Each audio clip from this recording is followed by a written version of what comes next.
Hello guys, welcome back to the channel everyone. ఈరోజు ఈ వీడియోలో మనం ప్రో కబడ్డీ సీజన్ 11 ఆక్షన్ ఎప్పుడు జరిగేటువంటి అవకాశం ఉంటుంది అనేది తెలుసుకునే ప్రయత్నం చేద్దాం.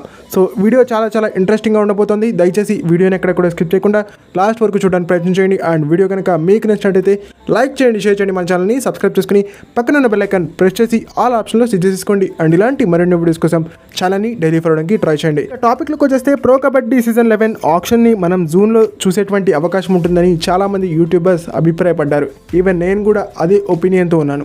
But due to some reasons T20 world cup ఉన్నటువంటి కారణంగా pro kabaddi season 11 auction delay అవ్వడం జరుగుతోంది. సో ఈ నేపథ్యంలో pro kabaddi season 11 auction July మంత్లో కానీ ఆగస్ట్ మంత్లో కానీ జరిగేందుకు అవకాశాలు ఉన్నాయని చెప్పాలి. మ్యాక్సిమం జూలైలోనే జరిగేందుకు బాగా అవకాశాలు ఉన్నాయి. ఎందుకంటే ఇప్పటికే చాలా టీమ్స్ వాళ్ళ హెడ్ కోచెస్ అండ్ అసిస్టెంట్ కోచ్లని నియమించుకోవడం జరిగింది. అండ్ చాలా టీమ్స్ ఇప్పటికే NYP లిస్ట్ని కూడా రెడీ చేసి కూర్చున్నాయి. అండ్ కొన్ని టీమ్స్ అయితే రీటైన్ ఎవరిని చేసుకోవాలి, రిలీజ్ ఎవరిని చేయాలి అనే దానిపైన కూడా చర్చలు కూడా జరుగుతున్నాయి. సో ఈ నేపథ్యంలో ఖచ్చితంగా ప్రో కబడ్డీ సీజన్ 11 ఆక్షన్ జూలైలో ఉండేందుకు అవకాశాలు ఉన్నాయని చెప్పాలి. మరి మీరేమనుకున్నారు ఫ్రెండ్స్? ఈసారి ప్రో కబడ్డీ సీజన్ 11 ఆక్షన్లో మోస్ట్ ఎక్స్పెన్సివ్ ప్లేయర్గా ఎవరు నిలుస్తారనే దానిపైన మీ ఒపీనియన్ ఏంటో కామెంట్ సెక్షన్లో మాకు తెలియజేసే ప్రయత్నం చేయండి.